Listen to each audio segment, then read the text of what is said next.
प्यारे भैया और बहनों, जैसा कि हमने कल इतिहास के पाठ्यक्रम के बारे में जानकारी एकत्रित की है, आज हम उसी पाठ्यक्रम के हिसाब से प्रथम पाठ क्या एक टॉपिक का अध्ययन करेंगे। तो अध्याय क्रमांक 1 जिसका नाम है भारत का वैभव पूर्ण अतीत, यानी भारत का इतिहास गौरवपूर्ण रहा है। किस प्रकार रहा ये जानकारी एकत्रित इस अध्याय में करेंगे। हमारा अतीत वैभवपूर्ण था, गौरवशाली इतिहास था, संपूर्ण संसार में भारत का कल्चर, संस्कृति, रहन खान पान, आर्थिक जीवन हर दृष्टिकोण से परिपूर्ण था। किस प्रकार यह प्राचीन भारत में भी प्राचीन जो तथ्य के हिसाब से हमारा अतीत वैभवपूर्ण बताया जाता है, किस प्रकार उसके बारे में हम इस पाठ में अध्ययन करेंगे। जैसे कल मैंने कहा था कि बोला था कि भारत का जो भूक्षेत्र था वो इतना विस्तृत था जिसको हम अखंड भारत के नाम से जानते हैं। इसकी जानकारी भी हमें पुरातात्विक स्रोत और साहित्यिक स्रोतों के हिसाब से मिलती है। उत्तर में हिमालय, साउथ में बहुत बड़ा सागर था, बीच की भूमि भारत भूमि थी, बीच की भूमि भारत भूमि थी। ये जानकारी किसे मिलती है, ये जानकारी किस में मिलती है, किस ग्रंथ में मिलती है। तो ये जानकारी विष्णु पुराण में मिलती है, विष्णु पुराण में मिलती है, विष्णु पुराण में मिलती है। विष्णु पुराण में लिखा गया है कि उत्तर में एक बहुत बड़ा हिमालय और साउथ में एक बहुत बड़ा समुद्र, इसके बीच में विस्तृत है भूमि जिसको भारत भूमि नाम से जाना जाता है, और यहाँ पर रहने वाली संतति हम भारतीय थे, यानी संतान हम भारतीय लोग थे। इस प्रकार की जानकारी विष्णु पुराण में मिलती है। अब प्रश्न ये उठता है कि प्राचीन भारत का अतीत वैभवपूर्ण था, ये जानकारी किन स्रोतों मिलती है। तो हम इस पाठ में पहला भाग ही पढ़ेंगे, क्योंकि इतिहास में स्पष्ट कहा गया है कि मानव की मन कल्पनाएं की घटना इतिहास नहीं है। इतिहास क्या है, जो प्राचीन घटनाएं घट गई है और तथ्य यानी मूल के आधार पर लिखी गई है, उसके कुछ जो तथ्य है उसका मूल है, उसको हम इतिहास कहते हैं। तो मूल तथ्य क्या है, वैभवपूर्ण अतीत हमारा था। तो हम इसको दो भागों में पढ़ेंगे, दो यानी प्राचीन भारतीय इतिहास की जानकारी के स्रोत, प्राचीन भारतीय इतिहास की जानकारी के स्रोत। प्राचीन भारतीय इतिहास जानकारी किन स्रोतों में मिलती है। तो हम इसमें दो डिविडेशन पढ़ेंगे, एक पार्ट पढ़ेंगे साहित्यिक स्रोत, एक भाग पढ़ेंगे साहित्यिक स्रोत, और दूसरा भाग पढ़ेंगे वो पढ़ेंगे पुरातात्विक स्रोत, पुरातात्विक स्रोत, या इसको कह सकते हैं पूरा लेख्य स्रोत, इसको पूरा लेख्य स्रोत। इसके आधार पर जानकारी मिलती है। हमारा अतीत था वो वैभवपूर्ण था। इस प्रकार हम इन दो भागों को पढ़ेंगे। सबसे पहले बात करते हैं साहित्यिक स्रोत की। साहित्यिक स्रोत के आधार प्राचीन भारत का अतीत वैभवपूर्ण था, ये जानकारी किन साहित्यिक स्रोतों से मिलती है या फिर किन पुरातात्विक स्रोतों से मिलती है, या दोनों मिलता कौन सी है। यहाँ से एक प्रश्न आता है इस चैप्टर से, एक छोटा अति लघुतराग प्रश्न और एक अति लघुतराग 2 अंक का सवाल और एक 4 अंक का सवाल। तो यहाँ इस स्रोत साहित्यिक स्रोत या पुरातात्विक स्रोत से हर बार एक सवाल बनता है। तो सबसे पहले बात करते हैं साहित्यिक स्रोत। साहित्यिक स्रोत के आधार पर हम ये कह सकते हैं प्राचीन भारत का अतीत वैभवपूर्ण था, हमारा अतीत वैभवपूर्ण। किस प्रकार, तो सबसे पहले बात करते हैं साहित्यिक स्रोत। तो साहित्यिक स्रोत पहली बात तो प्राचीन भारतीय इतिहास जानकारी किसे मिलती है, हमने पढ़ा साहित्यिक स्रोत और पुरातात्विक स्रोत। तो सबसे पहले बात करते हैं कौन कौन से स्रोत है जिसके आधार पर प्राचीन भारतीय अतीत की जानकारी मिलती है, कौन कौन से स्रोत है। तो यहाँ पर एक बात करते हैं साहित्यिक स्रोत, साहित्यिक स्रोत, और दूसरी बात करते हैं यहां पर पुरातात्विक स्रोत, पुरातात्विक स्रोत। ये एक साहित्यिक स्रोत हो गया, पुरातात्विक स्रोत हो गया। साहित्यिक स्रोतों को तीन भागों में बांटा गया। पहला है धार्मिक साहित्य, धार्मिक साहित्य। दूसरा है धर्मेतर साहित्य, धर्मेतर साहित्य। और तीसरा इसके अंदर है वंशावली, वंशावली। वंशावली जिस धार्मिक साहित्य के पाठ के आधार पर लेंगे, एक पाठ बीच पड़ता है वो है, ठीक है ना, साहित्य स्रोत में धार्मिक साहित्य, धर्मेतर साहित्य और वंशावली। अब सबसे पहले बात करते हैं धार्मिक साहित्य। और धार्मिक साहित्य कितने भागों में बांटा गया? तीन भागों में बांटा गया धार्मिक साहित्य। तीन भाग कौन कौन से? एक है ब्राह्मण ग्रंथ, ब्राह्मण ग्रंथ, और दूसरा है बौद्ध साहित्य, बौद्ध साहित्य, और तीसरा है जैन साहित्य। तीन भागों में बांटा गया है, ब्राह्मण साहित्य, बौद्ध साहित्य और जैन साहित्य। ब्राह्मण साहित्य, बौद्ध साहित्य और जैन साहित्य। उसके बाद वंशावली से जानकारी मिलती है। इसी प्रकार पुरातात्विक स्रोत, जिसमें पहला है अभिलेख, अभिलेखों से जानकारी मिलती है। दूसरा है उत्खनन, उत्खनन से प्राप्त अवशेष, प्राप्त अवशेष। खुदाई में कौन कौन चीजें मिली उसे जानकारी मिलती है, उत्खनन से प्राप्त अवशेष। यहां है मंदिर, मूर्तियां, सिक्के या अन्य सामग्री, अन्य सामग्री, इनसे जानकारी मिलती है प्राचीन भारत के अतीत की जानकारी। मतलब इन चीजों से जानकारी मिलती है कि प्राचीन भारत का अतीत किस प्रकार गौरवपूर्ण था। एक एक करके आगे बढ़ेंगे। इसके अलावा और कुछ पुरातात्विक स्रोत है, जैसे अभिलेख। अभिलेख क्या है? शिलालेख, शिलालेख पढ़ेंगे। कुआलेख है, स्तंभलेख है, मूर्तिलेख है, ताम्रलेख है। इनसे जानकारी मिलती है। तो प्राचीन भारतीय इतिहास की जानकारी किन स्रोतों से मिलती है? तो साहित्य स्रोत, धार्मिक साहित्य, धर्मेतर साहित्य, वंशावली, ठीक है ना, ब्राह्मण ग्रंथ, बौद्ध और जैन। और इसमें हम एक टॉपिक और पढ़ेंगे, विदेशी साहित्य। एक टॉपिक पढ़ेंगे विदेशी साहित्य, यानी बाहर से विदेशी जो आए थे भारत में, उन्होंने अपने ग्रंथों को जानकारी दी है। किसके बारे में? भारत के बारे में, या भारत का अतीत वैभवपूर्ण अतीत है उसके बारे में। तो विदेशी साहित्य में भी हम इसकी जानकारी एकत्रित करेंगे। तो इतने सारा भाग पढ़ेंगे, एक एक करके इस चैप्टर को शुरू करते हैं। सबसे पहले बात करते हैं साहित्यिक स्रोत की। सबसे पहले बात करते हैं साहित्यिक स्रोत की। साहित्यिक स्रोतों में जानकारी, प्राचीन भारत की जानकारी मिलती है किस प्रकार, इसको हम एक एक करके पढ़ते हैं। सबसे पहले बात की हमने धार्मिक साहित्य। सबसे पहले बात की धार्मिक साहित्य, यानी साहित्यिक स्रोत में पहला बिंदु है वो है धार्मिक साहित्य। साहित्यिक स्रोतों में पहला पार्ट है ना वो है धार्मिक साहित्य। धार्मिक साहित्य में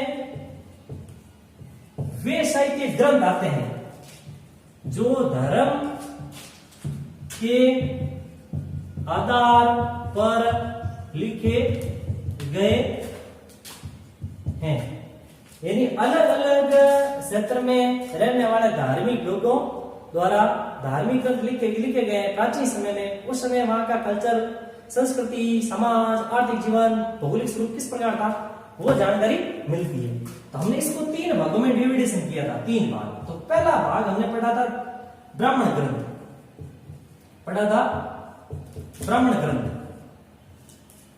ब्राह्मण ग्रंथ में खूब सारे ग्रंथ आते हैं।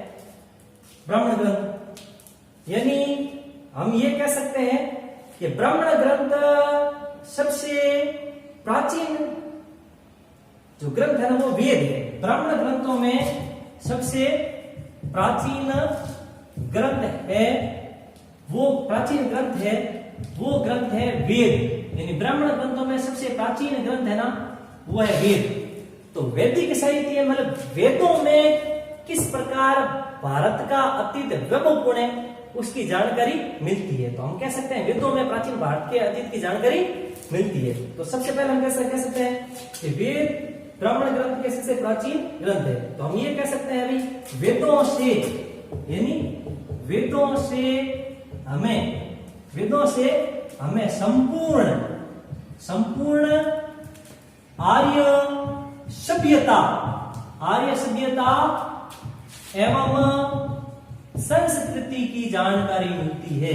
आर्य सभ्यता एवं संस्कृति की जानकारी मिलती है। यानी वेदों में प्राचीन भारत के आर्य सभ्यता और संस्कृति की जानकारी मिलती है। इसी के साथ हम ब्राह्मण ग्रंथों में सबसे पहले वेदों को पढ़ते हैं। तो हमें पता ही है, हम छोटी कक्षा से पढ़ते आ रहे हैं, वेद कितने हैं? वेद 4। वेद कितने हैं? वेद 4। अब 4 वेद कौन कौन से सबको पता है? पहला वेद है उसका नाम है ऋग्वेद। दूसरा वेद इसका नाम है सामवेद।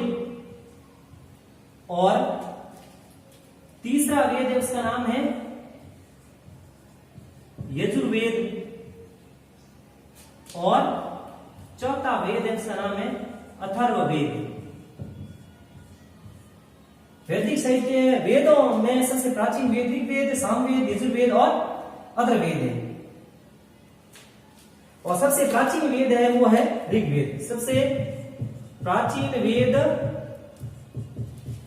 ऋग्वेद है।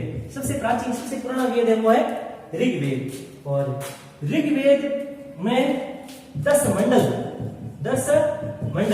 और 1028 सूक्त है। 1028 सूक्त है। 1028 सूक्त है। प्रत्येक वेद, अब क्या मतलब क्या है, इस वेद में 10 मंडल 1028 सूक्त है जिसमें प्राचीन भारतीय अतीत की जानकारी मिलती है। अब एक प्रश्न उठता है, क्या वो ये उठता है कि भाई एक वेद यानी एक पार्ट, एक पूरा वेद, जैसे मान लीजिए एक वेद है, उस एक वेद के कितने भाग हैं? मतलब किसी एक वेद के, जैसे ऋग्वेद, अब ये ऋग्वेद है, मान लीजिए कौन सा वेद है? ऋग्वेद है। ऋग्वेद एक वेद को कितने भागों में बांटा गया है? वेद के कितने भाग हैं? कितने भाग हैं? एक वेद के 4 भाग हैं। कितने भाग हैं? एक वेद है, जैसे ये ऋग्वेद है, इसके कितने भाग हैं? इसके 4 भाग हैं। कितने भाग हैं? ऋग्वेद है, ऋग्वेद के भाग कितने हैं? तो 4 भाग हैं। कितने भाग हैं? 4। एक वेद को 4 भागों में बांटा गया है। जैसे पुस्तक होती है ना, उसको 4 भागों में डिवाइड कर दिया। इसी प्रकार एक वेद को 4 भागों में बांटा गया है। 4 भाग कौन कौन से? तो पहला भाग है वो है संहिता। दूसरा भाग है वो है ब्राह्मण। और तीसरा भाग है वो है अरण्य ग्रंथ। और चौथा भाग है वो है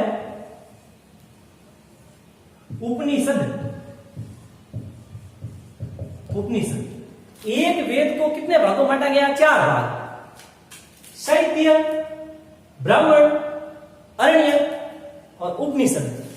अब एक प्रश्न यह है कि एक वेद के 4 पार्ट है, 4 भाग कर दिए। पहला भाग संहिता। संहिता में क्या है? तो संहिता में है वेदों की व्याख्या। संहिता में है वो है वेदों की व्याख्या। संहिता में है वेदों की व्याख्या। एक बार मैं इसको व्यवस्थित तरीके से समझाता हूं। संहिता में क्या है? तो संहिता, पहला वेद के 4 भाग है, तो 4 पहला भाग हो गया संहिता। तो संहिताओं में है क्या? संहिताओं में वेदों की व्याख्या की गई है। मतलब वेदों की व्याख्या किसमें की गई है? संहिता में। मतलब संहिता में वेदों की व्याख्या की गई है। पहला वेद है ऋग्वेद, जिसमें हम पढ़ा 10 मंडल, 1028 सूक्त। ये वेद छंदों में लिखा गया है। ऋग्वेद छंदों में लिखा गया है। इसी प्रकार दूसरा वेद है, तीसरा जो बात करते हैं सामवेद, इसमें संगीत की जानकारी मिलती है, संगीत की जानकारी मिलती है। चौथा तीसरा वेद है वो है यजुर्वेद, इसमें यज्ञों से संबंधित जानकारी मिलती है, यज्ञों से संबंधित जानकारी मिलती है। और उसके बाद में अथर्ववेद, जिसकी रचना अथर्वा ऋषि ने की है, इसकी रचना अथर्वा ऋषि ने की है, अथर्वा ऋषि ने की है। इसमें वेदियों का विषय, इसमें है वेदियों का विषय, वेदियों का विषय है। वेदियों का विषय में बहुत सारे विषय हैं, बहुत सारे विषय कौन कौन से? ब्रह्म ज्ञान है, धर्म समाज है, क्या है? ब्रह्म ज्ञान। उसके बाद में है धर्म समाज, निष्ठा, तंत्र, मंत्र, जादू टोना, तंत्र मंत्र जादू टोना, इतने सारी जानकारी मिली है। ब्रह्म ज्ञान, धर्म समाज, निष्ठा, तंत्र मंत्र, जादू टोना, वशीकरण, वशीकरण किसी को वश में करना, इस प्रकार के काला जादू की जानकारी अथर्ववेद में मिलती है। तो हम ये कह सकते हैं इसके साथ औषधि उपयोग की जानकारी, औषधि उपयोग की जानकारी मिलती है, औषधि उपयोग की जानकारी मिलती है। किससे मिलती है जानकारी? अथर्ववेद से जानकारी मिलती है। इसके अलावा और क्या जानकारी मिलती है इन वेदों में? इसके अलावा और क्या जानकारी मिलती है? अभी हमने बताया वेद के 4 भाग, जिसमें संहिता यानी वेदों की व्याख्या की गई है, ब्राह्मण ग्रंथ, अरण्य, उपनिषद। तो अरण्य ग्रंथ है ना, वो जंगलों में लिखे गए ऋषियों द्वारा, और उपनिषद गुरु के पास बैठकर शिष्य द्वारा लिखे गए। अरण्य में किस प्रकार अरण्य है, उसमें किसकी जानकारी? दार्शनिक विषयों की जानकारी मिलती है, दार्शनिक विषयों की जानकारी मिलती है। उसके बाद बात करते हैं उपनिषद। तो उपनिषदों में क्या है?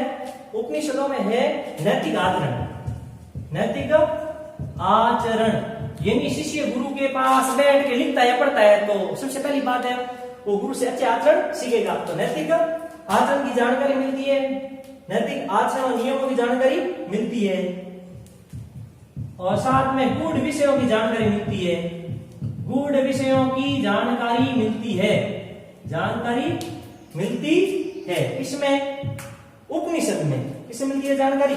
उपनिषद में। उसके पहले है, इसके उपरांत यज्ञ और कर्म कांड के आधार पर, यानी ब्राह्मण ग्रंथ है, उसमें हम ये कह सकते हैं यज्ञ और कर्म कांड के आधार, यज्ञ और कर्म कांड के आधार पर साहित्यिक रचा गया ग्रंथ ही ब्राह्मण ग्रंथ कहा जाता है। यज्ञ और कर्म कांड के आधार पर जो साहित्य रचा गया है वो ब्राह्मण ग्रंथ होते हैं। संहिता जिसमें वेदों की व्याख्या होती है, अरण्य ग्रंथ जो जंगलों में ऋषियों द्वारा लिखा गया दार्शनिक विषय है, उसके साथ उपनिषद जिसमें नैतिक आचरण, नियम और गूढ़ विषयों की जानकारी मिलती है। इसके बाद में हम बात करते हैं वेदों के बाद में वेदांत, वेदों के बाद बात करते हैं वेदांत। ब्राह्मण ग्रंथों में मतलब वैदिक ग्रंथों में वेदांत सबसे इंपॉर्टेंट है। वैसे वेदांत 6 है। वैदिक साहित्य को ठीक समझने के लिए वेदांत साहित्य की रचना की गई है, तो ये वैदिक साहित्य है, ठीक है ना। वैदिक साहित्य को सही ढंग से समझने के लिए वेदांग साहित्य की रचना की गई है।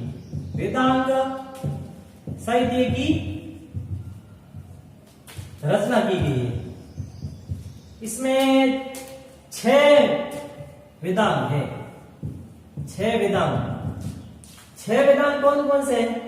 तो बात कर लेते हैं सबसे पहले शिक्षा, उसके बाद बात करते हैं कल्प, उसके बाद बात करते हैं व्याकरण, उसके बाद में निरुक्त,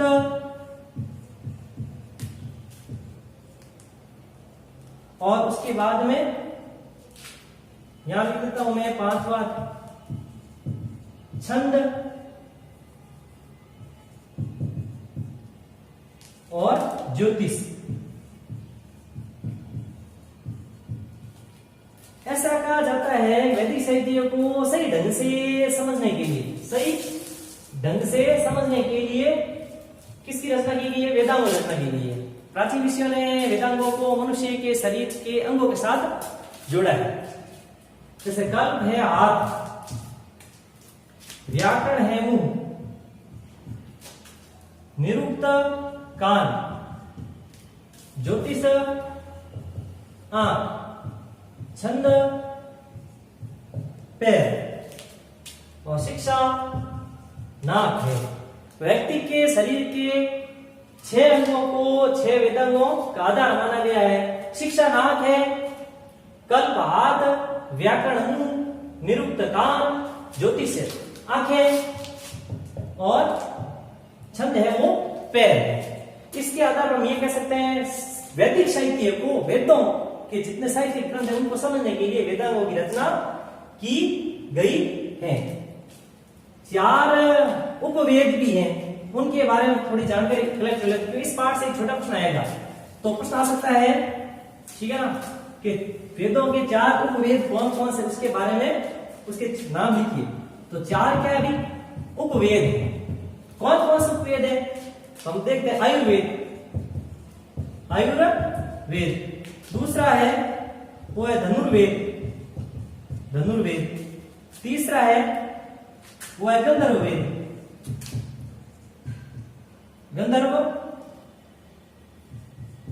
गंधर्ववेद।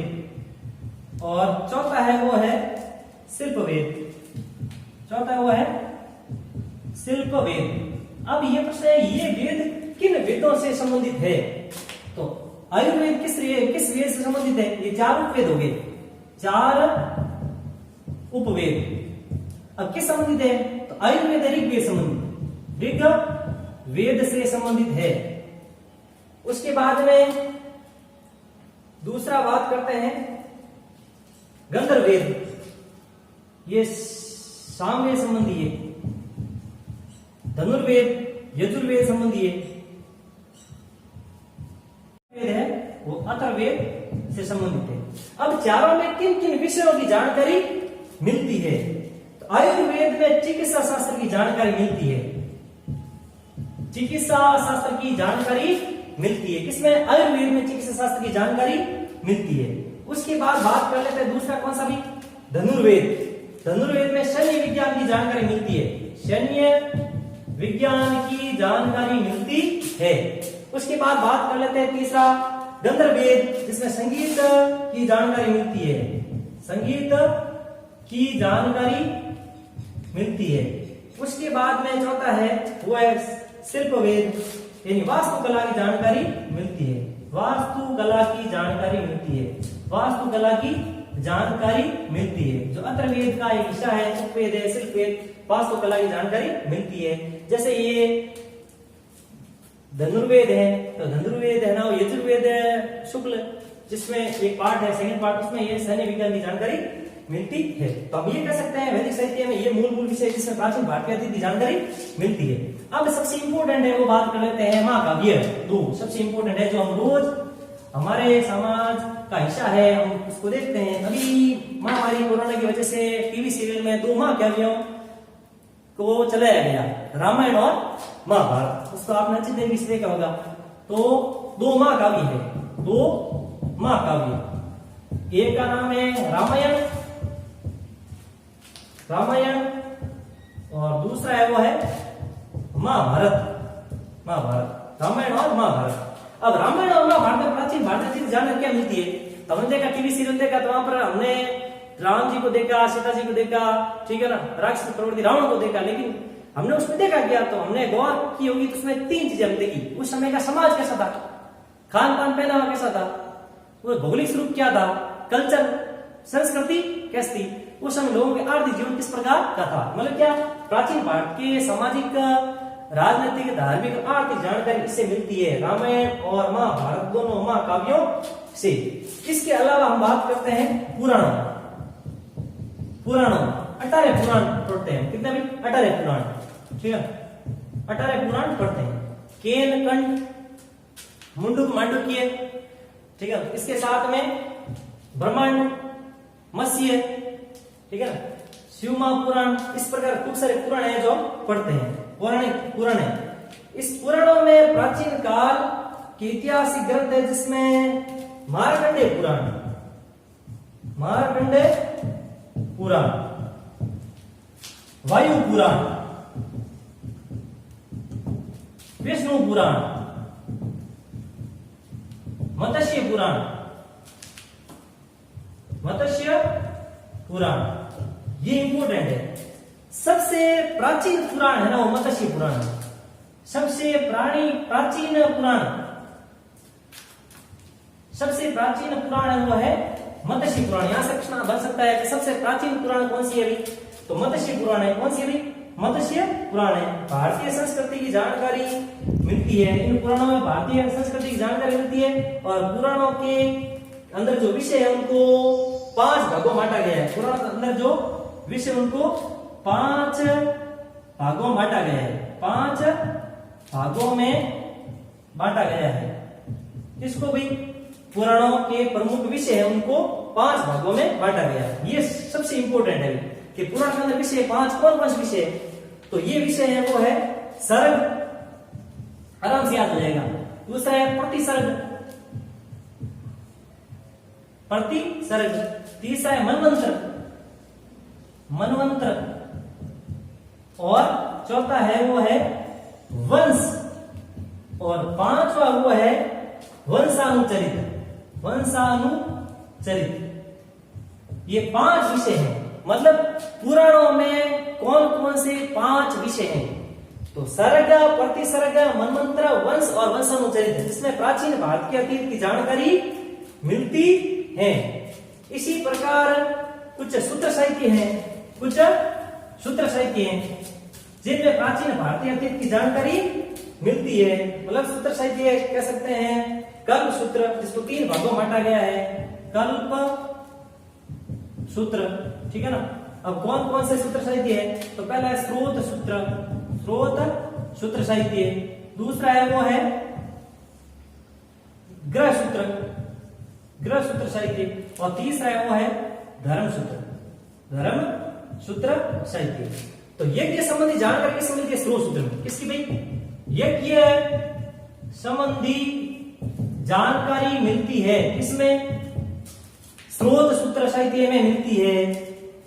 और मनुष्यों के लौकिक जीवन की जानकारी, मनुष्य यानी मानव के लौकिक जीवन की जानकारी किस मिलती है? ग्रह सूत्र में मिलती है। उसके बाद है धर्म सूत्र, तो जैसा लिखा है वैसी जानकारी मिलती है।